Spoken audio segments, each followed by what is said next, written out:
Bismillahirrahmanirrahim. Assalamualaikum warahmatullahi wabarakatuh. Makasih pemirsa, saya sudah menerima email saudara tentang cerita-cerita yang seputar sakaratul maut. Ada cerita-cerita juga tentang 10 sahabat Rasul yang dijamin masuk surga.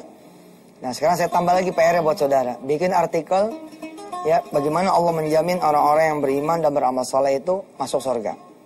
Ya, cari tuh ayat-ayatnya apa aja. Nanti saya publish di website saya atas izin Allah di www.wisatati.com atau di www.yusufmansur.com. Ya, jadi bikin artikel ya, bagaimana orang mukmin yang punya amal soleh ya dijamin Allah masuk surga. Kita lagi bicara tentang jaminan Allah. Subhanallah. Kita terusin dulu ya khataman Quran kita.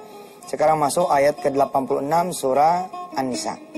Saudara kan pengen tahu ya ayat kenapa kita diwajibkan untuk menjawab salam. Jadi memberi salam itu sunnah, menjawab salam itu wajib. Kenapa diwajibkan? Ayatnya mana kira-kira begitu? Ayatnya itu ada di dalam surah An-Nisa ayat 86. Kita baca bareng-bareng. A'udzu billahi minasy syaithanir rajim. Wa idza huyyitum bi tahiyyatin fahayyu bi ahsana minha aw rudduha. Innallaha kana ala kulli syai'in hasiba. Jika kalian semua diberi penghormatan dengan satu salam, maka balaslah penghormatan itu dengan balasan yang lebih baik. Kita diberi nih, Assalamualaikum. Nah, kita jawabnya apa? Waalaikumsalam. Itu namanya masih adil banget. Harusnya lebih. Waalaikumsalam warahmatullahi wabarakatuh gitu. Nah, ayat ini di kemudian hari harus kita jadikan ya. Ini ayat bagus loh buat manajemen ya, buat perusahaan keren banget. Kan ada CS tuh ya. CS itu kan customer service ya. Nah, dengan surah An-Nisa 86 harusnya orang Islam tuh punya yang namanya SCS. Apa tuh SCS? Spiritual Customer Service.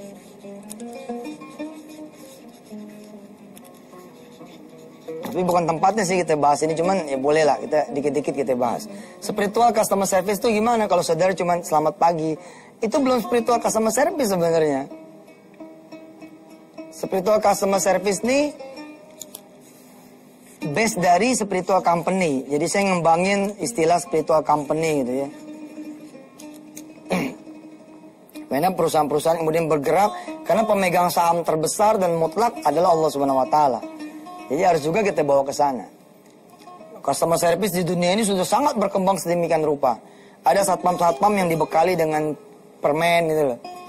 Ya kan, begitu kemudian masuk ke kantor tersebut atau ke bank tersebut atau ke kantor kita di Antv, ya seorang yang bawa anak, si satpam bilang, "Ih, cakep banget nih anak nih, siapa namanya nih? Om punya permen." Itu udah melangkah lebih daripada sekedar customer service. Tapi spiritual customer service. Ada interaksi. Nah, ayat An-Nisa 86 ini boleh juga lah saya bikin PR buat saudara ya. Saya pengen saudara ini pinter gitu. Alhamdulillah kemarin ada email tentang proses sakaratul maut yang baik. Ada kisah-kisah yang menakjubkan. Ada di Bengkulu ada seorang imam yang meninggal pada saat sujud. Ya. Ada lagi kemudian saudara kenal Habib Abdurrahman As-Sagaf? Atau siapa lagi di Solo itu Habib Syekh disebutnya. Habib Syekh ini kakak yang tertuanya ini memimpin salah satu bank terbesar di Indonesia ya. Nah, beliau Habib Syekh ini punya ayah, Masya Allah. Suatu saat ayahnya ini memberitahu kepada anaknya untuk berpakaian dengan pakaian yang paling baik, paling bagus. Pakai minyak wangi yang paling baik, yang paling bagus. Diberitahu sama ayahnya, nanti kamu akan terusin ayah ngimamin orang gitu, ngimamin jemaah. Bener loh, di rakaat keberapa begitu ayah meninggal dunia. Jadi anaknya ini gantiin, subhanallah. Salah satu anaknya Habib Syekh.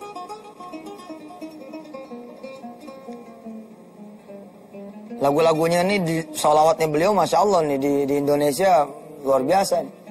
Salatum bisalamil mubin. Ini dia nih lagunya. Linukatit ta'in ya gharami. Ini kalau ngaji tuh ya, sampai 250.000 orang. Ente kebayang gak sih? Saya pernah ceramah ikut beliau ini. Waduh, ini orang udah gak kelihatan ujungnya di mana. 250.000 sekali turun orang ke jalanan. Ada lagi saya punya sahabat 12 bersaudara. 12 ini hafiz Quran. Dan semuanya menjadi imam, bukan imam di Indonesia, tapi imam di Tanah Suci. Imam di Arab, di Makkah dan Madinah. Sehingga ayahnya beliau digelari dengan Abul A'immah. Abul A'immah, bapaknya para imam. Apa rahasia beliau nih? Kok sampai kemudian memiliki 12 anak? Subhanallah, ternyata selama hidupnya dia tidak pernah meninggalkan masjid. Sepanjang hidupnya, atalan sampai sekarang saya ketemu beliau. Jadi alasan beliau tidak mau meninggalkan kampung halamannya, tidak mau meninggalkan keluarganya, karena dia cinta sama masjid. Jadi paling susah nih bapak dari 12 anak ini, salah satu anaknya ngaji di Antv kan, namanya Syekh Muhammad. Nah, Syekh Muhammad nih bapaknya kayak begini modelnya, nggak mau ninggalin masjid. Kalau kita kan kalau nggak dijagain sama Allah sholat Jumat, nggak bakalan ke masjid. Alhamdulillah gitu. Indonesia, Islam, ya punya namanya sholat Jumat. Jadi kita kayak apapun kita ya insya Allah lah, kita ke masjid lah gitu. Abul A'immah gelarnya. Ada lagi kisah yang terima kasih Allah sudah sampaikan kepada saya atas Allah.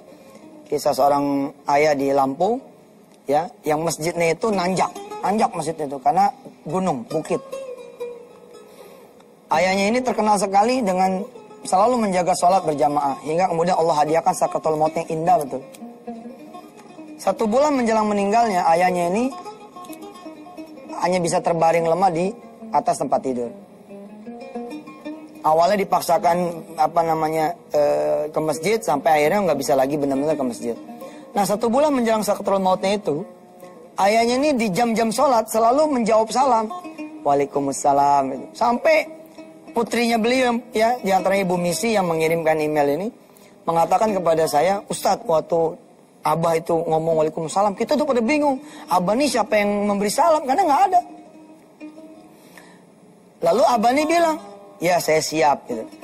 Selama beberapa waktu nih sampai 1 bulan, itu setiap 5 waktu selalu menjawab Waalaikumsalam. Ternyata rahasianya apa? Diceritakan sama si Abah, setiap menjelang sholat itu ada malaikat yang menjemput dia untuk sholat di masjid. Wallahu a'lam bishawab. Dan meninggalnya juga dalam keadaan enak. Nah, jaminan pada saat sakratul maut ini bisa diminta sama kita dengan cara kita berdoa. Jadi saudara jangan lupa, jangan cuma minta tambah rizki, tambah gaji, naik jabatan, bagus karir, dijaga, dilempengin usaha. Tapi minta juga lah ya Allah. Inna nas'aluka bihusnil khatimah. Inna nas'aluka husnal khatimah. Kami minta ya Allah husnal khatimah. Doanya nanti saya catatin setelah yang berikut ini. Silakan.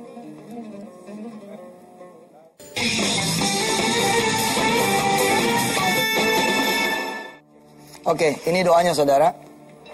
Jangan sampai ditinggal ini doa ya. Allahumma, silakan dicatat atau pakai handphone saudara. Inna nas'aluka salamatan fit dini wad dunya wal akhirah. Ya Allah, kami minta kepadamu keselamatan di agama kami, di dunia kami, dan di akhirat kami. Allahumma inna nas'aluka salamatan fit dini wad dunya wal akhirah. Wa afiatan fil jasadi.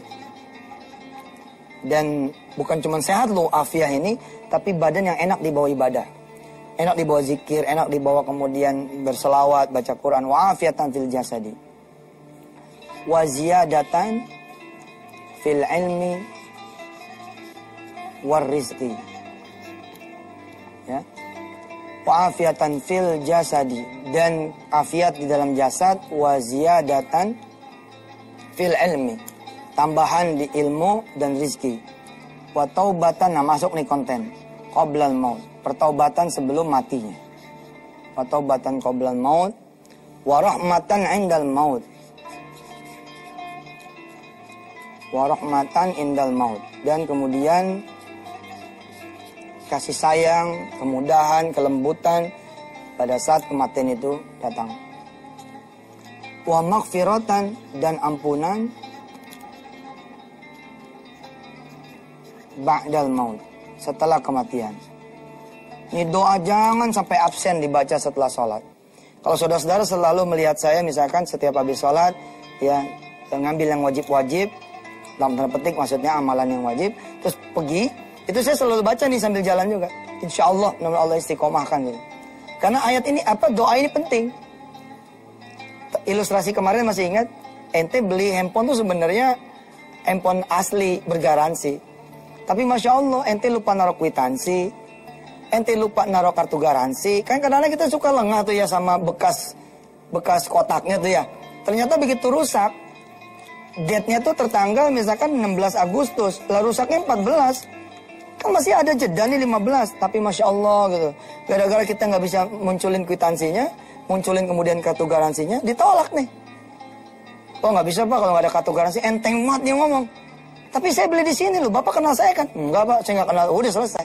Nah doa ini salah satu kita meminta garansi itu, minta dong kwitansinya, kira-kira begitu. Wa maghfiratan ba'dal maut, dan ampunan setelah kita mati nanti. Maghfiratan ba'dal maut. Allahumma hawwin alaina, ya Allah bimbinglah kami, hawwin alaina fi sakaratil maut, di sakratul maut kami nanti ya Allah. Ini ada seorang guru namanya Syekh Abdullah Pak Abdurrahman begitu di Madinah. 2 minggu sebelum meninggal dunia, salah satu muridnya beliau pernah juga ke Antv, Syekh Solah namanya. Ini guru di Masjid Nabawi, hadir juga pada saat wisuda akbar dan Indonesia menyimak, Syekh Solah namanya. Nah ini gurunya beliau nih, 2 minggu menjelang meninggal, tuh nggak bisa bicara. Pas hari menjelang meninggal dibawa ke rumah sakit di Madinah. Tiba-tiba begitu masuk maghrib, dia ngumpulin orang-orang. Keluar nih mulutnya, suara, dari mulut keluar suara. Lalu dia baca tuh Al-Fatihah, Al-Baqarah, ya Allah salam sampai menjelang subuh, An-Nas kemudian selesai, meninggal dunia. Subhanallah. Ada tuh orang yang kayak begitu, ha? Kan kita kalau tidur di atas kita majalah apa itu? Kita mau tidur, kita baca, ya insya Allah ya, walaupun kita baca buku-buku biasa, asal kita bismillah kan namanya ibadah, toh. Jangan sampai di atas badan kita, kita meninggal pas lagi pakai masker bongkoang. Masker bongkoang kita pakai, kita ngelempengin badan, maksud hati 15 menit bangun, ternyata bablas. Begitu bangun, ada sosok lain yang kita nggak pernah lihat itu di muka bumi. Siapa lo? Dia bilang, nah lu siapa yang masuk sini? Aduh, kuburan nih, bukan di kamar lu lagi. Subhanallah. Inilah di sakratul maut kita minta dibimbing oleh Allah. Allahumma hawwin alaina fi sakratil maut wan najata minan nari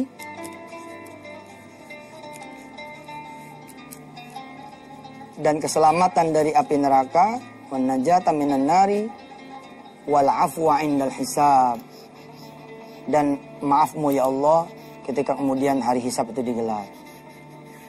Wah, ini doa dah. Kalau ente layangin doa ini, maka ente akan berhak mendapatkan apa? Mendapatkan perlindungan atas sakratul maut yang buruk. Kemarin kita bahas bagaimana Jibril alaihissalatu wassalam akan mendatangi kita semua pada saat kita nanti sakratul maut. Siapa yang kemudian dibentangkan sayap kanan, ya sorga-sorga itu mereka lah yang kemudian soleh. Atau nggak apa-apa pelaku korupsi, pezina, hebat, pendorhaka. Kok gitu Ustaz? Iya, yang sempat bertobat.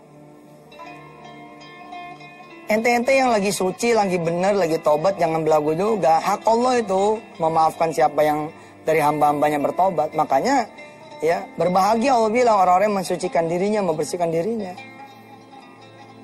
Orang lain gak pernah merasain zina loh, dia ngerasain. Tinggal tobat doang, susah amat sih. Tapi kalau yang didatangi adalah ya orang yang belum bertobat, kerjanya masih di tempat maksiat, Allahumma sholli ala Muhammad, badannya masih berlumur dengan harta haram, belum sempat dipulang-pulangin, belum sempat minta maaf. Dia lagi ngambek sama lakinya, dia lagi marah sama bininya, lagi nipu orang tuanya. Dia mati. Jibril tuh datang ya dari sisi yang kiri, dibentangkan itu sayapnya yang kiri, lo tampaklah kemudian neraka bertingkat-tingkat. Lalu dibilang sama si fulan ini, ya fulan hadza manzilatu finnar jahannam wa bi'sal masir. Fulan, ini tempatmu di neraka. Saking ngerinya nih orang, ketika nyawa sudah di sini nih, ada di tenggorokan, saking ngerinya Rasulullah bilang menghitam dia punya wajah. Sekali lagi pemirsa, ini buat ente, bukan buat orang. Jangan kemudian lihat, oh, kayaknya kiri ini orang nih. Jangan begitu, urusannya buat ente doang. Jangan begitu. Oh, subhanallah ya, yang megang rahasia itu tukang mandiin mayat, bos. Makanya tukang mandiin mayat itu kenapa syarat nomor utamanya adalah dia menjaga aib. Karena repot tuh kalau tukang mandiin mayat nggak jaga aib. Allahumma sholli ala Muhammad. Ya, kita teruskan setelah yang satu ini.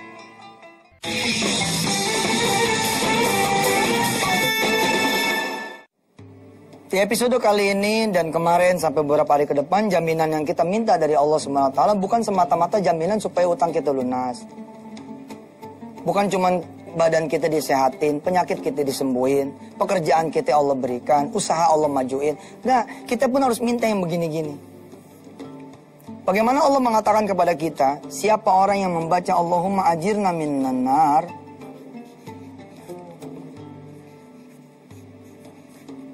tujuh kali. Ini Albani mendaifkan ya, tapi ada 5 imam lain yang kemudian menganggap hadis ini hasan, tidak daif, jadi boleh kita amalkan. Allahumma ajirna minan nar, ya Allah melindungi kami dari neraka 7 kali. Kapan? Ba'da subuh, ba'da asar. Ba'da subuh sama ba'da maghrib. Kalau kita baca 7 kali ba'da subuh, 7 kali ba'da asar, kita dijamin sama Allah nggak bakal masuk neraka. Jadi neraka yang kemarin saya cerita itu bergelegak melewati rombongan orang-orang di padang mahsyar, udah pengen ngambil aja itu orang yang lagi di padang mahsyar, padahal hari Hisab belum digelar. Yang ditarik oleh 70.000 tali kekang, setiap tali kekang itu 70.000 malaikat Allah. Sebagai gambaran saudara, satu malaikat Allah ini besarnya melebihi jagat ini. Ente tahu tuh cerita waktu Rasulullah ditimpuk di Taif kan? Malaikat Jibril datang kan? Apa kata Jibril? Tuhan telah memerintahkan kepadaku kalau engkau mau gunung-gunung di Taif ini aku timpakan ke mereka. Itu kan berarti kayak apa gitu tuh gunung di Taif? Padahal kan gunung di Taif ini Masya Allah Pak, kalau ente udah pernah itu umrah, bergeser dari Mekah sedikit, 1 jam kira-kira begitu. Itu tampak itu pegunungan Taif itu lebih besar daripada pegunungan Puncak itu. Kira-kira kalau kita Gunung Sewu tuh, Gunung Seribu, gunungnya banyak gitu.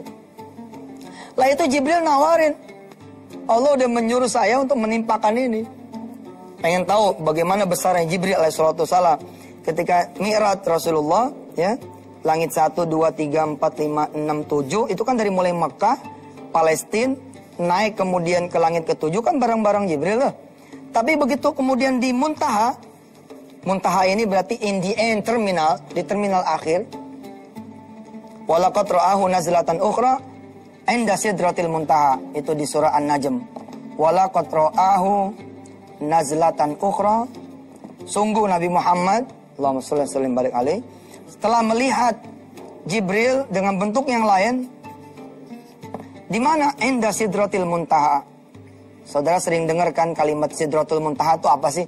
Sidratul muntaha ini ujungnya dunia.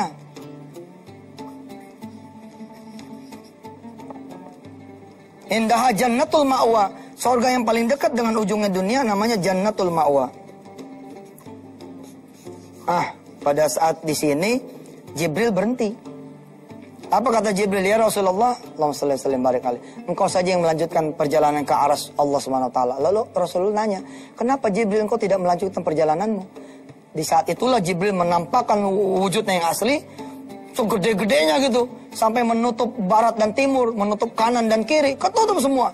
Lalu Jibril bilang sama Muhammad sallallahu alaihi, ya Muhammad, badanku yang segede gini nih, kalau aku melangkahkan saja kakiku sekali lagi, maka seluruh badanku akan terbakar. Cuman engkau ya Muhammad yang diizinkan naik ke arasnya Allah Subhanahu wa taala. Allahumma shalli ala Muhammad.